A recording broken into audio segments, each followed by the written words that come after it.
Hello YouTube, I'm Matthew Culbertson, I'm a Satsu 5. and so me and Austin, we have been sparring. I think this is our second time to do some really good training, and each time we have attempted to use this Karambit, the Steel Tiger Karambit, and I'm glad it has a ball right there because it's still, like, it's pretty stiff. But traditionally, when me and Austin think about using a Karambit style knife, I guess me and Austin are kind of untraditional. And we kind of have more of a civilian black talon perspective where we like to use claw blades in this fashion. We've gotten some of the best cuts we've ever gotten on a meat cut test with claw blades. Can I interrupt you for Yeah. 1 moment? We like the forward grip, but I often carry my Emerson where I can get a draw cut. So I don't often spar like this because I'm not really planning on fighting, but you know, I can get out there real quick. Me and Austin, we follow different martial artists. We really study Lin, and he likes to do things long range, all right? And so that's, you know, when it comes to the black talon, the steel tiger, that's why I normally carry like this. Again, Austin carries the Emerson just because of the speed. And Purely for the speed. I think that's why he would tell you, yeah, it's just for the speed, because there's not a folding knife that's faster than that Emerson out of the pocket. You can get that finger in and boom, okay? And it's not for dueling. That is, someone's on top of me and I can get out in the throat or in the face as quickly as possible. And we still got some more study to do with this, but me and Austin, we have found some really positive things when you're going against a mid-sized knife. Some people might call this a large knife, but me and Austin, we know better. But I carry these Vaqueros all the time, and because of my training, I'm starting to carry my Espada a little bit more. So last time me and Austin were sparring, trade blades, I was carrying in my forward grip, and with Austin, he would aggressively come at me, and he would end up getting my pec, he'd end up getting my bicep. Now, he might end up on the ground because he's off balance, but he got a super vital cut. Almost every time. And what really changed things is when I started, I want to do this next week, but I switched from the Vaquero trainer and I went to the Laredo / Espada. This is about as big of a Espada. And as soon as I went to this bigger knife, again, you know, we're talking, you know, 3.5 inches or so more reach, he couldn't hardly get me, okay? But with this, he got me probably more times than I got him. And it was significant cuts. Very significant cuts. And so we reversed the roles today. Austin didn't get that, the Laredo. I was looking forward to that. But I gave him the Vaquero, and I had this. I didn't go forward grip. I just wanted, we didn't have too much time left. But I got some significant cuts. And so some of the first things, Austin, he's more bold than I am. I'm learning to be more bold when I see an opening.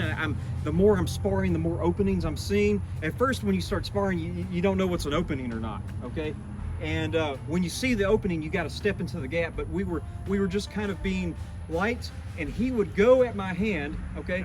And I would just lift up and go at my hand, boom, and boom. You would hear it. You would literally hear it on the glove. He'd go at my hand, bam, just like that. And of course, it was way more aggressive, you know. But he'd go at my hand, and I'd lift up, and what, 3 times? Yeah. Okay, and I mean, we're talking about the whole sparring session took like 3 minutes maybe, and I got him 3 times. And so we'd reset, and then I was coming, and he was going to catch with this hand, and I went in, and I felt like I got him on the nipple. No, you got him like right there. But Right. reenacted just again, boom, and it, wow, it just automatically, it grabbed and then it exited. Yeah, and see what happened was I was trying to push him out of the way to get a cut, but I ripped my own lungs out. Yeah, I mean, probably, here's the thing. I don't want to hurt Austin. Austin's not aiming to hurt me. And so when I'm coming at him, yeah, I'm using nice, friendly, aggressive speed, but I'm not trying to like, boom, you know? And so I did that and he pushed out, okay? And he just, I mean, and so that was a significant cut. And then we were winding down. It was going to be the last round. And so I knew I wanted to come in a little bit more aggressively. Austin, he did end up getting me like this a couple times. But from my wins to your wins, what do you think it was? I can't even tell you. I know you got me in the neck real good, and that's all I can remember. So this was the last one. We're both coming in. We know it's going to be. And so I think it was his hand. Something hit me right here. but I decided to keep on going. And what I was doing, I was aiming for his chest. And during it, he ducked down a little bit, and wow, like that. I can't even say, I mean, I literally felt it like grab in his neck. Yeah. And so I just reenacted again, and it, wow, just like that. And so he might have got my hand a little bit. He might have like superficially made, no, he didn't get anything on my chest when we were actually sparring. But I had all 5 inches of the Steel Tiger Karambit right on his neck. And I mean, honestly, for him to be my brother, it felt super weird. But the thing is, I'm starting to change my mind a little bit. I want Austin to use the Laredo next time we come out, because I don't think this is going to work anymore. It's not. I don't think so. You know, but what we're finding is, I'll be vaquero man for a second, okay? And you have your buoy. Me and Austin, we spar. We still don't like to get in close, and like, who would? Okay, come a little bit more center, and so what we're doing is, he's coming for my arm, and I'll get his arm, or boom, he'll get my forearm, or he's coming and I'll poke his hand. Okay, that's what we're finding with the more standardized. And yeah, every once in a while I'll get his head. Every once in a while we might get the torso. It's kind of rare. Okay, but what we're finding with the Steel Tiger Karambit in reverse grip, especially against, you know, what most people consider a large tactical folder, I might not be getting the hand cuts as much, although I did get a budge. But when I'm getting a cut, it's coming in, and that point is just going to go in, or I get the neck. But what we're finding is that if you can build the courage and you hold in that reverse grip, you're going to get some good stuff, really significant shots. And so get you one of these Steel Tiger trainers, get you a nice HEMA helmet, some gloves, and if you can find a training partner, be careful, but you're going to be really surprised what you can accomplish with this Karambit. Any final comments? Yeah, I'll say the reverse grip Karambit forces you to be bold, and the cuts you get are very bold too. Yeah. You know, they're just always, you know, you feel them.